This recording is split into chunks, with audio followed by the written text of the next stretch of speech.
হাসির রাজা, জ্ঞানের রাজা, রসিক রাজা।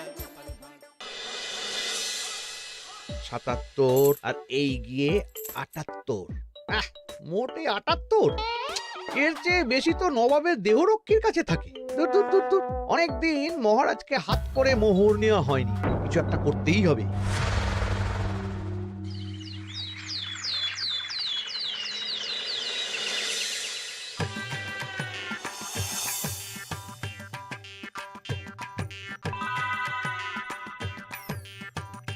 কই গো, কিছু কি ঠিক করলে? রাজকুমারের জন্মদিনে কি উপহার দেবে? হ্যাঁ গো, পেয়েছি, এই দেখো। উমা, এই যে তোমার ছোটবেলা সোনার আংটিখানা। হ্যাঁ গিন্নি, ঠিক ধরেছ। যেটুকু যা গয়না ছিল সবই তো দেওয়া হয়ে গেছে, নহে বিক্রি হয়েছে। আর তো কাউকে কিছু দেওয়ার নেই, তাই ভাবলাম এটাই উপহারে দিই। সে ভালো ভেবেছো। বেশ, আসি তাহলে, ওদিকে সবার দেরি হয়ে যাচ্ছে গিন্নি।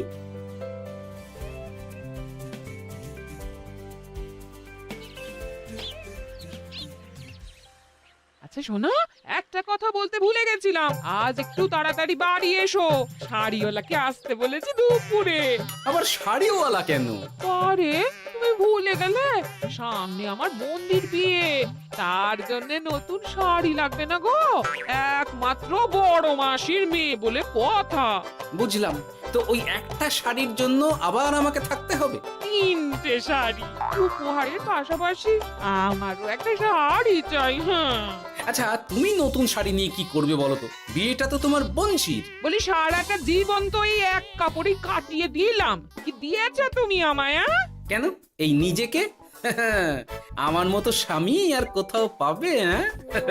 ও সব মন ভুলানো কথায় আর চিড়ে ভিজবে না, তাড়াতাড়ি আসবে বলে দিলাম। হ্যাঁ অগত্যা।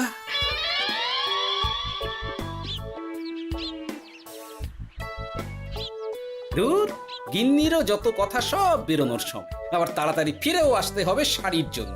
দেখি মহারাজকে বলি অগ্রিম বেতনের জন্য, না হলে তো শাড়ি কেনা যাবে না। তাও একটা হলে হতো, কিন্তু এনাকেও দিতে হবে। আসলে সত্যিই তো, গিন্নি আমার কত যত্ন আত্তি করে, কিন্তু তাকে আজ পর্যন্ত তেমন কিছু উপহার দিতে পারেনি।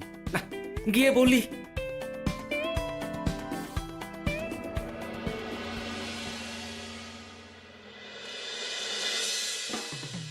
রাজকুমারের জন্মদিন উপলক্ষে যে আপনারা এত উপহার এনেছেন তার জন্য অনেক ধন্যবাদ।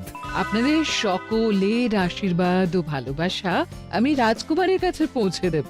এ আর এমন কি মহারাজ, জানেনই তো রাজকুমার আমাদের সকলের কাছে কত প্রিয়। ঠিক ঠিক।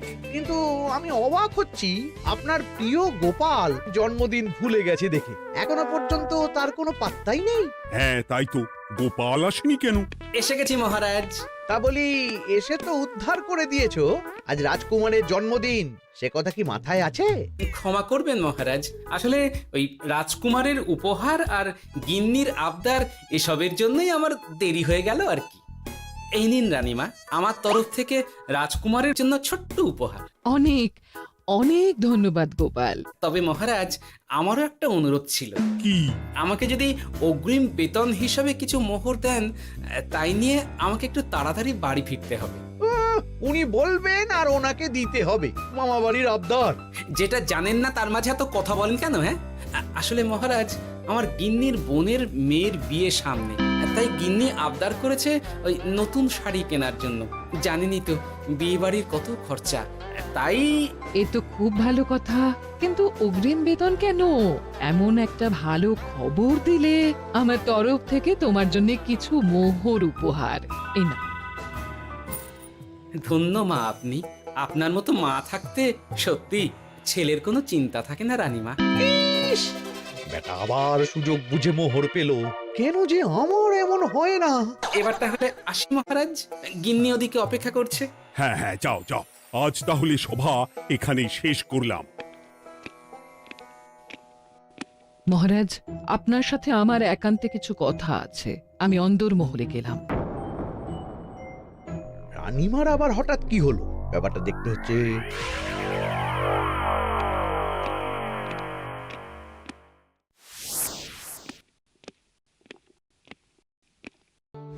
আজ আজ আমি বুঝতে পারছি আপনি আমাকে একদম ভালোবাসেন না মহারাজ।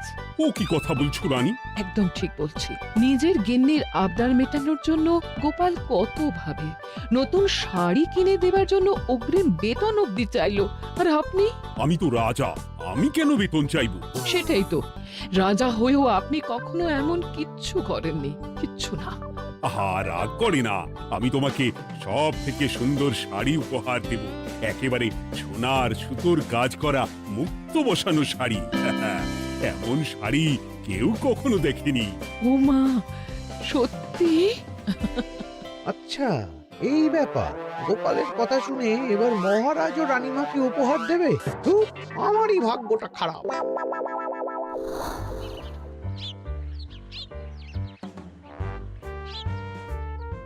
হাজার চেষ্টা করেও গোপালকে আটকানো যায় না।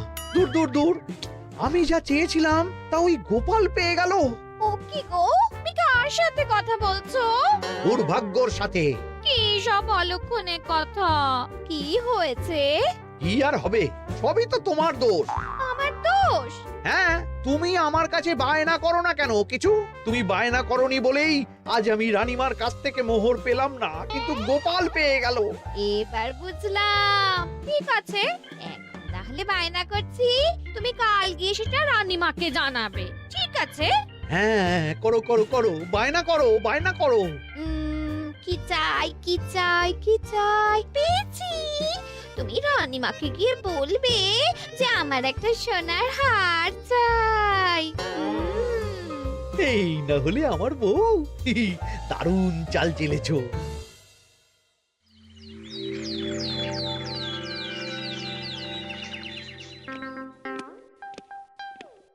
কি গো মন্ত্রী, আজ যে তুমি দেরি করলে বড়। আগে মহারাজ, আমাকে সময় নিয়ে শোনাতে শোনাতে মন্ত্রীমশাইয়ের মনে হয় নিজেরই সময় জ্ঞান খারাপ হয়ে গেছে। তুমি থামো তো মহারাজ, আমারও খুব বড় একটা বিপদ হয়ে গেছে। একমাত্র রানীমাই আমাকে বাঁচাতে পারবেন। আমাকে একটু ওনার সাথে দেখা করার অনুমতি দিন মহারাজ। কিন্তু তোমাদের রানীমা তো এখানে নেই। আসলে জানোই তো যে কুমার অনেক দূরে থাকে, তাই গতকাল রাতেই রওনা দিয়েছে। সে কি, রানীমা নেই? এবার কি হবে আমার? কেন কেন কেন, কি হয়েছে? আসলে মহারাজ, আমার বউ আমার কাছে সোনার হার গড়িয়ে দেওয়ার বায়না করেছে, তাই আমার। বুঝেছি বুঝেছি, চুপ করো তুমি। এখন তোমাকে মোহর দিতে পারবো না। কেন মহারাজ? পরের মাসে দিতে পারবো। আসলে তোমাদের রানীমাকে সোনার সুতো দিয়ে কাজ করা এক শাড়ি উপহার করেছি সদ্য, যার জন্য অনেক খরচ হয়ে গেছে। তাহলে আমার সোনার হার পরের মাসে গড়িয়ে দিও। এটা তো ঠিক না। গোপাল আপনার প্রিয় বলে যখন যা চায় তখনই সাথে সাথেই পেয়ে যায়, আর আমার বেলায় এমন। এমন কোনো ব্যাপার নয় মন্ত্রী। মহারাজ, আপনি বরং আমাকে দেওয়া মোহরগুলো আমার অগ্রিম বেতন হিসেবে ধরুন, না হলে মন্ত্রীমশাই এমন অভিযোগ বারবার করবেন। আহা গোপাল, তোমাকে তো স্বয়ং রানীমা উপহার দিয়েছেন, এসব কিছু করতে হবে না। যেমন আছে তেমনই থাক। ঠিক আছে, আমিও দেখে নেব পরে। কি দেখে নেবে মন্ত্রী? না না, ও কিছু না মহারাজ, পরেই দেখে হার গড়ানোর কথা বলছি। না, মন্ত্রীর হাবভাব মোটেই ঠিক ভালো লাগছে না। বেটা মনে মনে নিশ্চয়ই কোনো ফন্দি আটছে আমার বিরুদ্ধে। কিছু একটা করতেই হবে। গোপালের ওই মোহর উপহার পাওয়াটা আমি কিছুতেই মেনে নিতে পারছি না।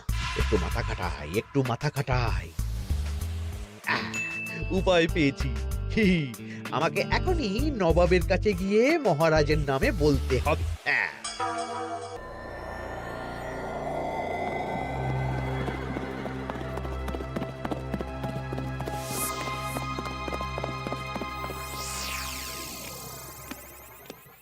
প্রণাম নবাব বাহাদুর। আরে এদের কৃষ্ণনগরের রাজা কৃষ্ণচন্দ্রের মন্ত্রী, তো হঠাৎ এখানেই কেন? আমি নবাব বাহাদুরকে আন্তরিক ধন্যবাদ জানাতে এসেছি। কিসের জন্য? এই যে আমরা খুব খুশি রাজা কৃষ্ণচন্দ্রের মতো একজন শক্তিশালী রাজা পেয়ে। শুধু সামরিক বলেই নয়, আর্থিক, সামাজিক, রাজনৈতিক সব দিক থেকে। আর এটা সম্ভব হয়েছে আপনার মতো একজন নবাবের মহারাজের ওপর কৃপা দৃষ্টির জন্য। বলতেটা কি চাইছো তুমি? তেমন কিছুই না, আপনার গুণগান করছি। নইলে আপনিই বলুন না, আমাদের মহারাজ কখনো সোনার সুতোয় বোনা মুক্তোর কাজ করা শাড়ি কিনে রানীমাকে উপহার দিতে পারে? কি সোনার শাড়ি? হ্যাঁ, এমন দামি শাড়ি যা হয়তো নবাবের কাছেও নেই। ঠিক আছে ঠিক আছে, তুমি এখন আসতে পারো। আর শোনো, আমি তোমাদের রাজ্য পরিদর্শনের জন্য লোক পাঠাবো। কবে কখন সেটা কাল তোমাদের সূচনা পাঠিয়ে দেবো, কেমন? তো, ঠিক জায়গাতেই আগুনটা ধরিয়েছি মনে হচ্ছে। বেশ,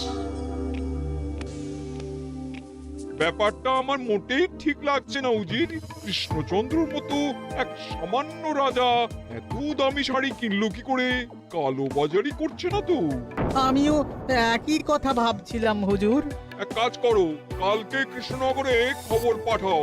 2 দিন পর রাজকার্য পরিদর্শনের জন্য তুমি সেখানে যাবে। সব খতিয়ে দেখবে, আর কিছু বেগতিক বা গরমিল দেখলে সেটা বাজেয়াপ্ত করে নেবে, কেমন? আর কে হুজুর?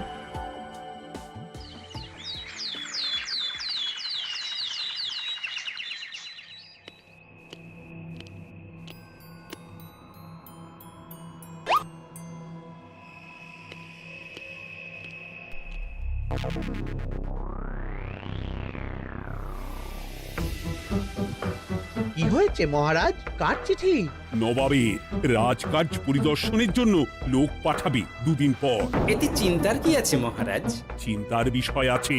নবাব আমার রাজকোষের হিসাবও মিলিয়ে দেখতে চায়। কোনো একটা ভাবে নবাবের কানে আমার সোনার শাড়ি কেনার কথাটা চলে গেছে, তাই সন্দেহ করছে। সে কি কাণ্ড!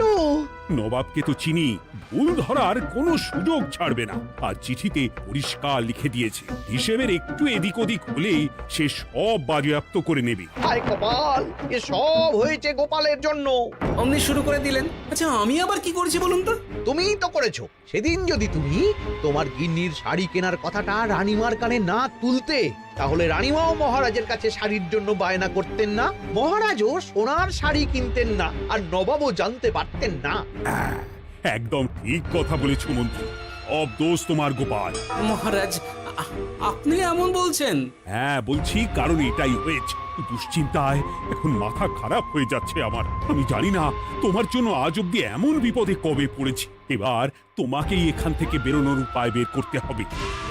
আর যদি তা না করতে পারো, তাহলে আজ পর্যন্ত তোমাকে যত মোহর উপহার দেওয়া হয়েছে সেই সব উপহারের মোহর ফেরত দিতে হবে। সব মোহর যে প্রায় খরচ হয়ে গেছে মহারাজ, আবার আমি কোথা থেকে পাবো? সেটা তুমি জানো। এইবার গোপাল ভালো মতো জব্দ হয়েছে। এই যে লঘু পাপে গুরুদণ্ড। গোপাল পড়ল ফাঁদে। এমন দেখে মন্ত্রী হাসে আর আমার মনটা কাঁদে।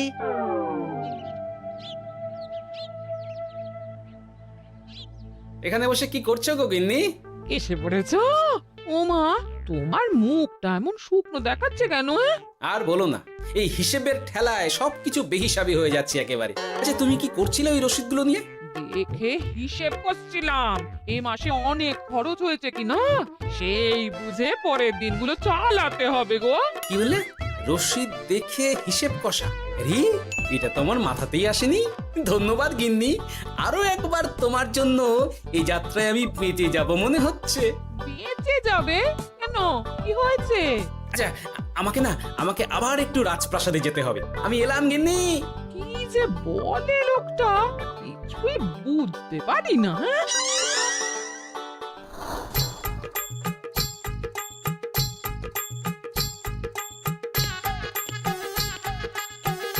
আসতে পারি মহারাজ?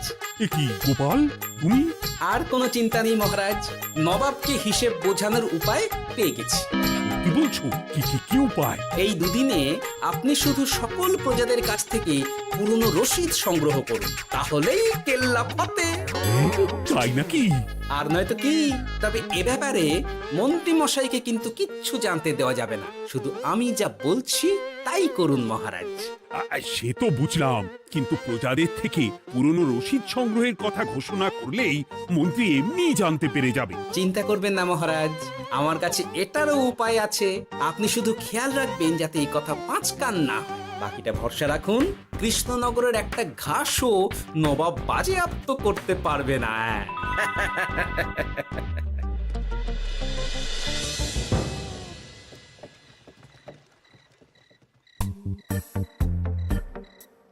গোপাল দাদু, আমরা সব চলে এসেছি। ভালো সময় এসেছিস। তোদের দাদুর ভবিষ্যৎ এখন তোদেরই হাতে। এমন করে বলছো কেন দাদু? আমরা থাকতে তোমার কিচ্ছু হবে না, শুধু বলো না কি করতে হবে। জানি তো, তোদের যেটা করতে হবে সেটা হলো সবার বাড়ি বাড়ি গিয়ে পুরনো রসিদ সংগ্রহ করতে হবে।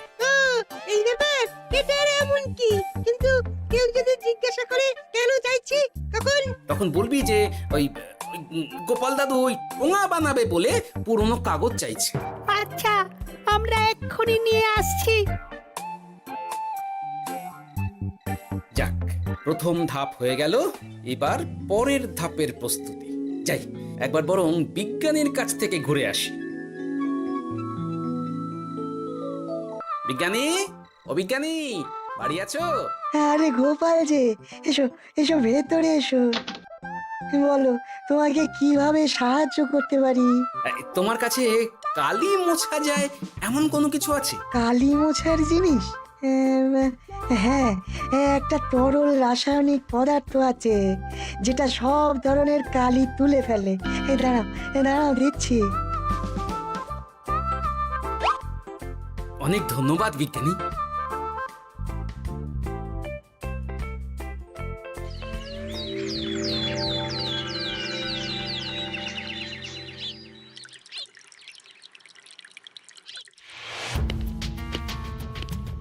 আসুন আসুন, আপনার জন্যই তো অপেক্ষা করছিলাম। তাই নাকি?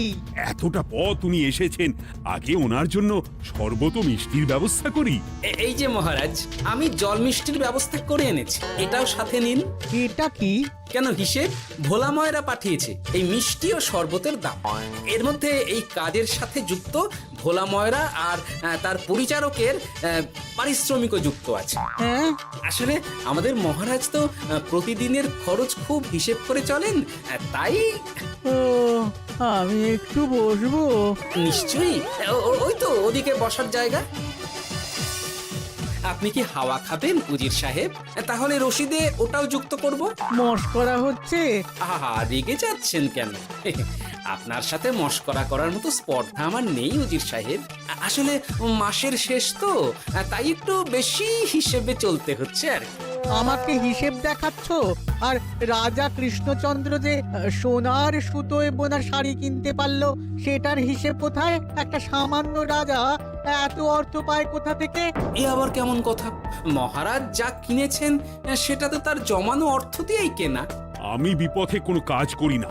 সেটা তো রাজকোষের হিসেব দেখলেই বোঝা যাবে। শুনে রাখো গোপাল, একটু যদি হিসেব এদিক ওদিক দেখি না, তাহলে সব বাজেয়াপ্ত করে দেব।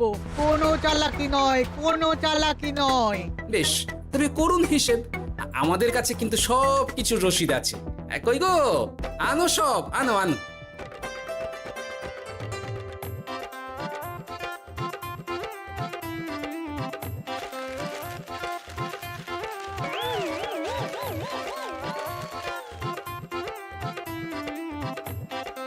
হ্যাঁ, এত রসিদ?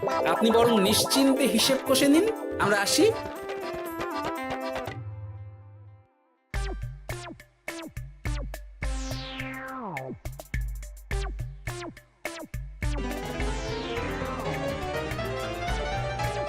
বাবারে, এত হিসেব কষে কষে তো মাথা ঝিমঝিম করছে, খিদেতেও পেট চুই চুই করছে।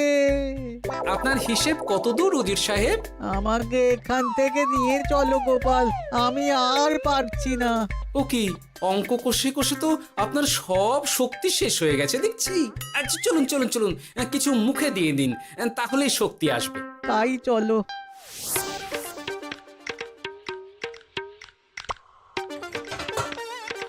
নিন, এটা হলো দুপুরের খাবার, আনাজ মশলা এমনকি রান্নার ঠাকুরেরও পারিশ্রমিকের হিসেব। এবার আমি পাগল হয়ে যাব। আমি আর কোনো হিসেব দেখতে চাই না। সব সময় কি আর হিসেব নিয়ে চলা যায় নাকি? কি আর করা যাবে বলুন? হিসেবে না চললে আপনি তো মহারাজের উপার্জনের উপর সন্দেহ করবেন, আর বেশি খরচ হলেই সম্পত্তি বাজেয়াপ্ত করবেন। তাই বলে সব কিছুতেই হিসেব? কোনো একদিকে বেশি খরচ হলে বাকি দিকগুলো এভাবেই কম করে চলতে হয়। কি ঠিক বলিনি? আমি আমার ভুল বুঝতে পেরেছি গোপাল, এবার আমাকে রেহাই দাও। আসলে তোমাদের মন্ত্রী নবাবের কাছে গিয়ে তোমাদের রাজা নামে উস্কেছে। কি মন্ত্রী? এই রে খেয়েছে, আর পালাতে হবে দেখছি। ঠিক জানতাম মোহরের জন্যই এত কিছু। তাই তো নবাব এমন করেছেন। বেশ, এবার আমি ফিরে গিয়ে নবাবকে সব জানিয়ে দিচ্ছি। সত্যি গোপাল, তোমার তুলনা হয় না। আর মন্ত্রী, আগে মহারাজ, তুমি যা করেছো তার কোনো ক্ষমা নেই। তোমার জন্যই আমার এত হয়রানি হয়েছে। ভুল হয়ে গেছে, আমাকে ক্ষমা করে দিন মহারাজ। গোপালের ওপরে হিংসে করে এমন করেছি, আর হবে না। একটা সুযোগ দিন মহারাজ।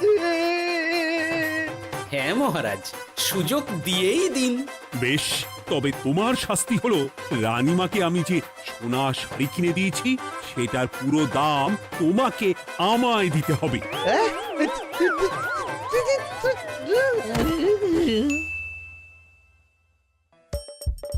হাসির রাজা জ্ঞানের রাজা রসিক রাজা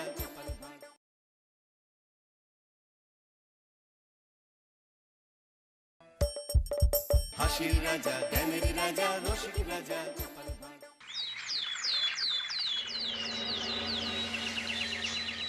কই গো গিন্নি, শুধু ভাত দিয়ে গেলে যে, সঙ্গে আর কিছু দেবে না? দিলাম তো এক ঘটি জল, ভাতে জল ঢেলে নুন দিয়ে মেখে খেয়ে নাও। হ্যাঁ, কি রোজ রোজ সেই এক খাবার? এসব মুখে তোলা যায় নাকি? হ্যাঁ, তাহলে খালি পেটেই থাকো না, কে বলেছে মুখে তুলতে? না মানে অন্তত একটা কাঁচা পেঁয়াজ। এই মাঝে মাঝে তো বেশ ওই মশলা দিয়ে কষিয়ে মাছ মাংস রাঁধতে পারো গিন্নি। বাজারে মাছ মাংসের দাম জানো? ছেঁড়া কাঁথায় শুয়ে মাছ মাংস খাওয়ার স্বপ্ন দেখতে লজ্জা করে না তোমার? আসলে কি জানো তো গিন্নি, আমার লজ্জাটা ওই তোমার রান্নাঘরে রাখা মশলার বাক্সের মতো, শুধু আছে কিন্তু কোনো কাজে লাগে না। এই খবরদার, আমার রান্না তুলে একদম খোঁটা দেবে না, এই বলে দিলাম। হ্যাঁ, আমি চললাম মাছ আনতে, তুমি আদা রসুন বেটে পেঁয়াজ কুচিয়ে রাখো, বুঝলে? বলি পয়সা কোথায়? লাগবে না, মাছ খেতে হলে পয়সা নয় গিন্নি, বুদ্ধি লাগে, বুদ্ধি, বুঝলে? বুদ্ধির বদলে মাছ কোন দোকানদার দেয় গো?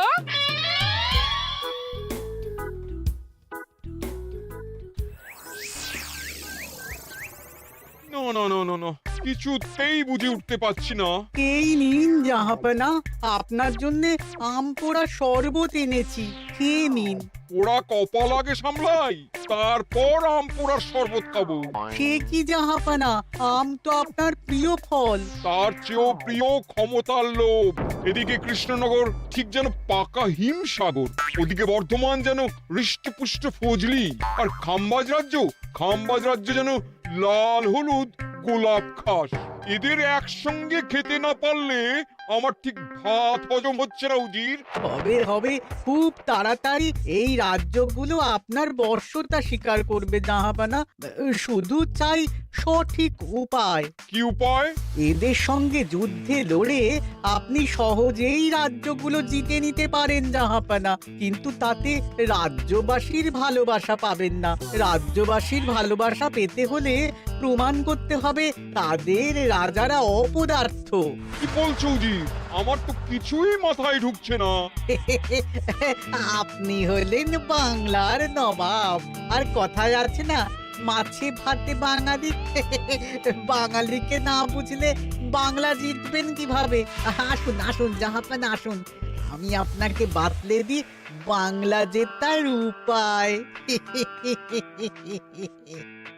সাব্বাস উজির, তোমার বুদ্ধিটা ঠিক পাকা ল্যাংড়া আমের মতো, না মিষ্টি।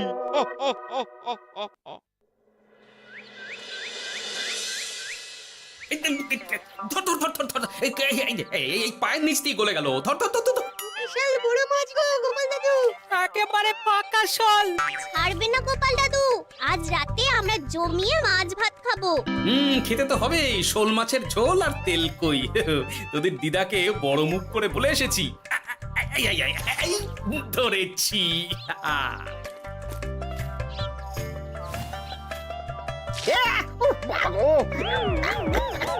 ছি ছি ছি ছি, কি দুর্গন্ধ!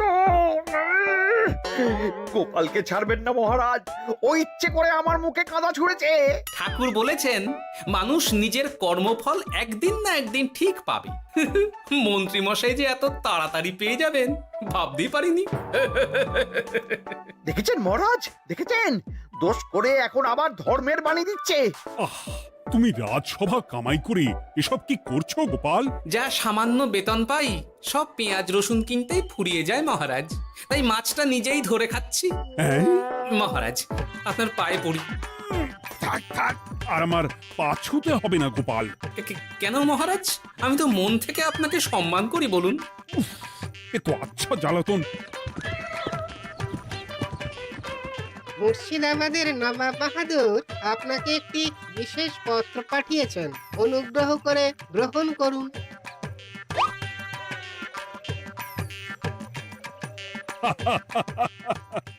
এ তো দারুণ আবদার। যাবো যাবো, আমি অবশ্যই যাব। কোথায় যাবেন মহারাজ? নবাব বাহাদুর লিখেছেন আগামী পরশু তার প্রাসাদে অতিথি হয়ে যেতে, তবে খালি হাতে নয়, সঙ্গে করে একটি জ্যান্ত মাছ নিয়ে যেতে। উপহারে জ্যান্ত মাছ? নবাব বাহাদুরকেও আমার মতন জল দিয়ে নুন ভাত খেতে হচ্ছে নাকি? নবাব হোক বা ফকির, সবার গিন্নি সমান। কিন্তু সঙ্গে করে কি মাছ নিয়ে যাওয়া যায়? ভেটকি, চিতল নাকি কাতলা? আচ্ছা, আগামীকাল রাজসভায় আমি সবার মতামত শুনবো। গোপাল, আগামীকাল ঠিক সময় চলে এসো কিন্তু।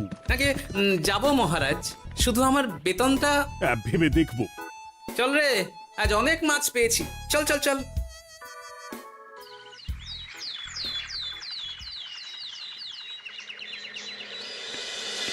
কি মহারাজ, আপনাকে এত চিন্তিত দেখাচ্ছে কেন?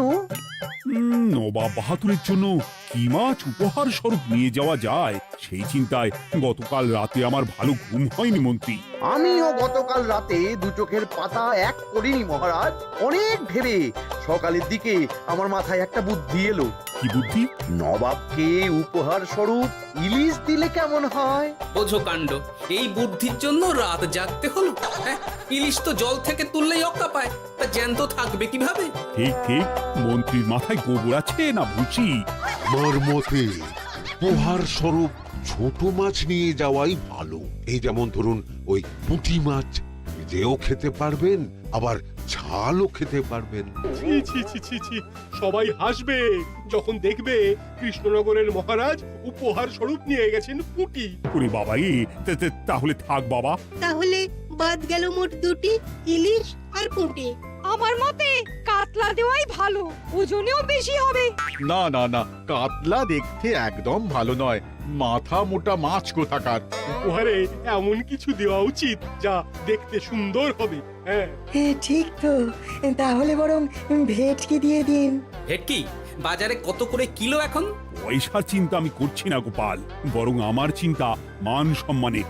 বাকি রাজ্যের রাজাদের তুলনায় আমার উপহার যেন নবাবের বেশি পছন্দ হয়। কিন্তু সবাইকে এরকম অদ্ভুত উপহার নিয়ে যেতে বলার কারণ কি?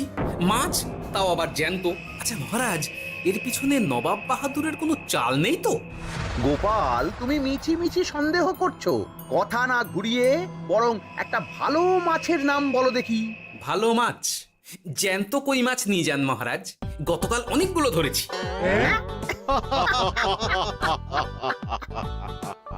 কি, এত ভালো ভালো মাছ থাকতে আমি শেষে কই মাছ নিয়ে যাব? তুমি সমাধান না দিয়ে উল্টে মজা করছো গোপাল। দূর হয়ে যাও, দূর হয়ে যাও আমার চোখের সামনে থেকে। আগে ভাড়ামো করার জন্যই তো মাস গেলে বেতন পাই মহারাজ। মানে কি বলতে চাইছো গোপাল? নবাব বাহাদুর কি চান সেটা আমরা সবাই জানি, তাই বলছি মাছের গর্তে হাত ঢোকানোর আগে পরীক্ষা করে নেওয়া উচিত ভেতরে সাপ আছে কিনা।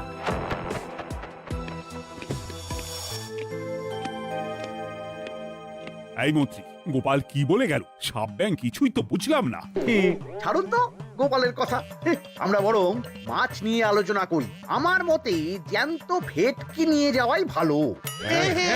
আমাদেরও ওই ভেটকিতেই মত আছে। বেশ, এই নাও 100 মোহর। বেছে বেছে সবচেয়ে বড় ভেটকিটা বাজার থেকে কিনে আনো মন্ত্রী। তারপর তাকে রূপোর গামলায় জল ঢেলে রাখো। আমি কাল ভোর ভোর মুর্শিদাবাদের উদ্দেশ্যে রওনা হব। কোনো চিন্তা করবেন না মহারাজ, কাজ হয়ে যাবে। যাওয়ার সময় চিঠিটাও সঙ্গে করে নিয়ে যেতে হবে, নবাবের হুকুম।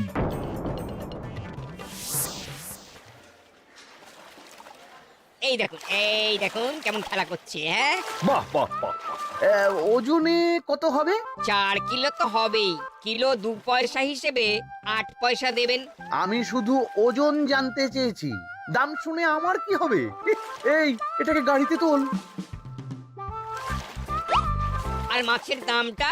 মুর্শিদাবাদের নবাবকে আমাদের মহারাজ এই ভেটকিটা উপহার স্বরূপ দেবে। তোর ভাগ্য ভালো যে মাছটা তুই ধরে এনেছিস। আবার টাকা কিসের রে? আয় রে আয় আয় আয় আয় আয়, আমার কত ক্ষতি হয়ে গেল।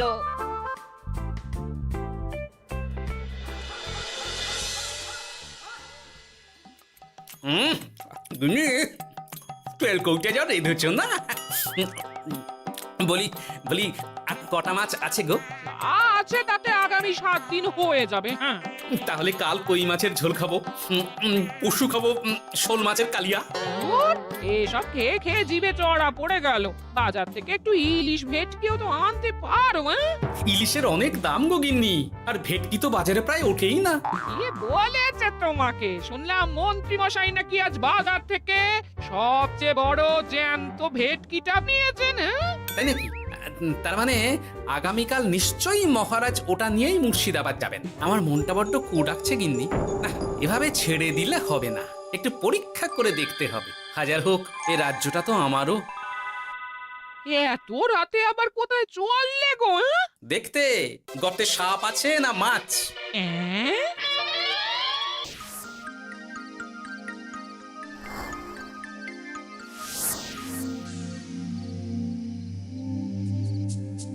এ কি গোপাল, এত রাতে? সব ঠিকঠাক বুঝেছো তো? হ্যাঁ হ্যাঁ, তুমি কোনো চিন্তা করো না গো গোপাল দাদা। তাহলে কাল উত্তরের জঙ্গলে।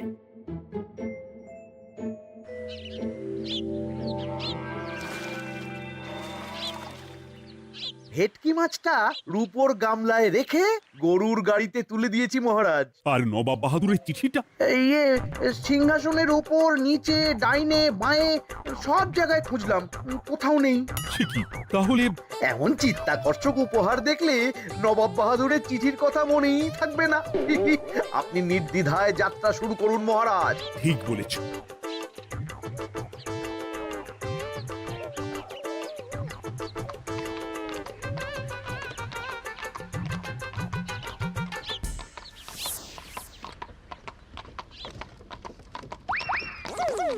ওই তো মহারাজের রথ এসে গেছে। এই যা যা বলেছি মনে আছে তো? আছে গো আছে। ভেটকি মাছের পাতুরি আর ঝোল দুটোই রাঁধবো। হ্যাঁ, আমার ফিরতে কদিন দেরি হতে পারে, বেশি দেরি হলে তোমরা খেয়ে নিও, এবার লুকিয়ে পড়ো।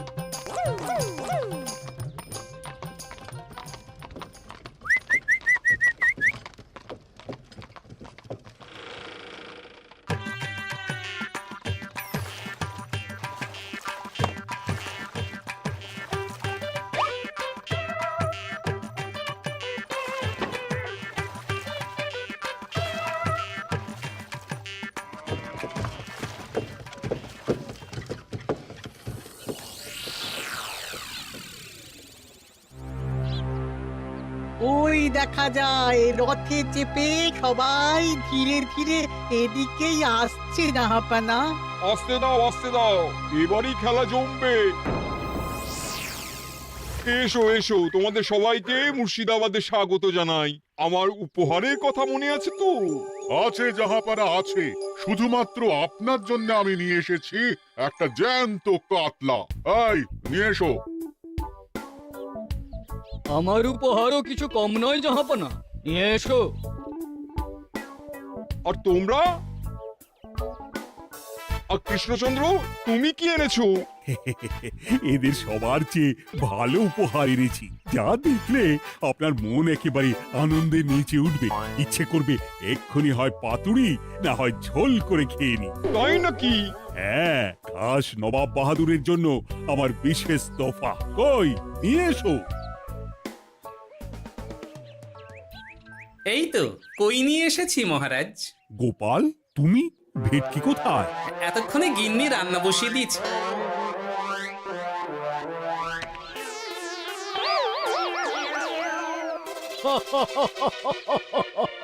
শেষে কিনা কই মাছ? আর কোনো মাছ খুঁজে পেলে না নাকি কৃষ্ণচন্দ্র?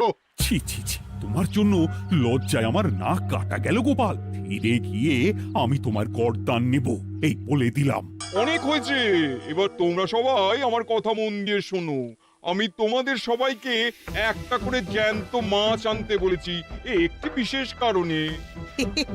তার আগে সবাইকে আমি জিজ্ঞাসা করতে চাই, আপনারা সবাই নবাব বাহাদুরের পাঠানো চিঠিটা মন দিয়ে পড়েছিলেন তো? হ্যাঁ, পড়েছি। হ্যাঁ হ্যাঁ হ্যাঁ, আমরাও পড়েছি। বেশ, তাহলে তো তোমরা এই আমন্ত্রণের কারণটা জানো।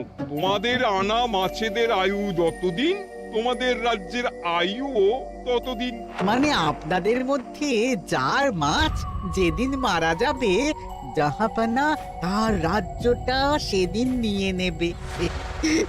আর যতদিন না আপনাদের মাছ মরছে, ততদিন আপনারা এই প্রাসাদেই থাকবেন। হ্যাঁ, এইরকম কিছু তো চিঠিতে লেখা ছিল না। কে বলেছে ছিল না? ওই জন্যই তো আমি সঙ্গে করে চিঠিটা আনতে বলেছিলাম। এনেছো? হ্যাঁ হ্যাঁ, আমি এনেছি। এই যে, এখানে তো কোথাও এরকম কিছু লেখা নেই। তোমরা হলে রাজা, রাজাদের সব সময় চোখ কান খোলা রেখে চলতে হয়। উজির, এই নাও।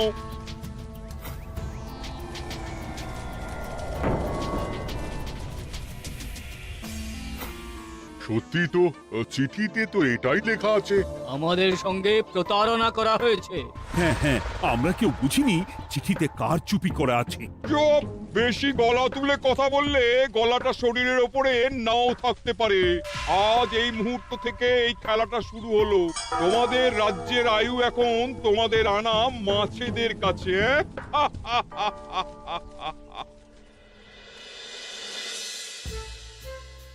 উজির, কার মাছের কি অবস্থা? আগে বাকিরা মোটামুটি সাঁতার কাটছেও, খাম্বাজ রাজার আনা কাতলা খাবি খাচ্ছে। মনে হয় খুব তাড়াতাড়ি যাবে। বাবা বাবা বাবা, এ তো খুব ভালো কথা। অপেক্ষা করি তবে। গেল গেল, আমার রাজ্যটা ভেসে গেল। গেছে মহারাজ, গেছে। আজ থেকে খাম্বাজ রাজ্য আমার। খাম্বাজ রাজাকে বন্দি করো। পাবদার রুইও ভেসে উঠেছে জাহাপানা। তোমাদের রাজ্য দুটো আমি খেলাম। বাকি রইল শুধু বর্ধমান রাজা চিতল আর কৃষ্ণচন্দ্রের কই। যা, আমারটাও গেল। আগে জানলে আমিও কৃষ্ণচন্দ্রের মতন জিওল মাছ আনতাম। কৃষ্ণচন্দ্র, নিজেকে এত চালাক ভেবো না। একটু দেরি হলেও একদিন না একদিন তোমার কইও ভেসে উঠবে। ততদিন তুমি আর গোপাল আমার প্রাসাদেই থাকবে, কেমন? এ তো উত্তম প্রস্তাব নবাব বাহাদুর। আপনার প্রাসাদের বিরিয়ানির কোনো তুলনাই নেই। অনেকদিন নুন ভাত খেয়ে আছি, আজ একটু বিরিয়ানি হবে নাকি? পেয়ে যাবে গোপাল। নবাবের প্রাসাদে অতিথিদের যত্নের কোনো ত্রুটি হবে না।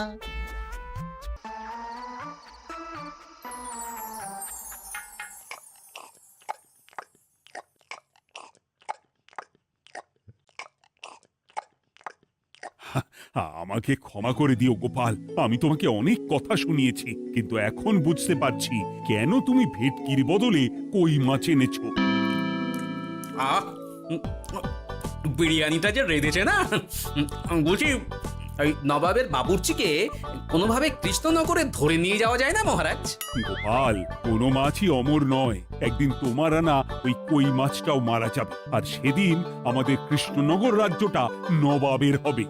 আহ, ভাতগুলো একেবারে ঝুড়ো ঝুড়ো, আর মাংসটা তুলোর মতন নরম। আহ, আমার কথা কি তোমার কানে যাচ্ছে? গোপালের চোখ কান সব সময় খোলা থাকে মহারাজ, আর তাই চিঠির কারচুপিটা ধরতে আমাকে বেশি বেগ পেতে হয়নি। কিন্তু কিভাবে বুঝলে গোপাল চিঠির রহস্যটা? কারণ আমি জানতাম নবাব বাহাদুর অনৈতিক কিছু করবেন না। গায়ের জোরে নয়, বুদ্ধি দিয়েই উনি বাজিমাত করবেন। অবশ্য এ ব্যাপারে আমাকে সাহায্য করেছে বিজ্ঞানী। একটা সাহায্য করতে পারবেন বিজ্ঞানী?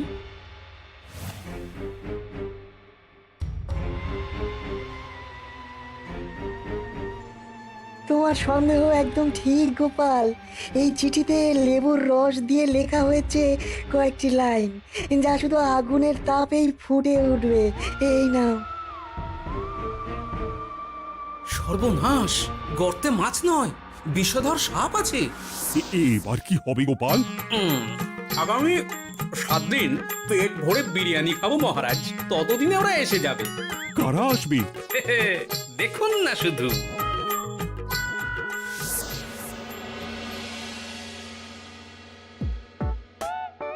এই তোমার বুদ্ধি, দেখলে তো গোপাল এসে কেমন সবকিছুর উপরে জল ঢেলে দিল।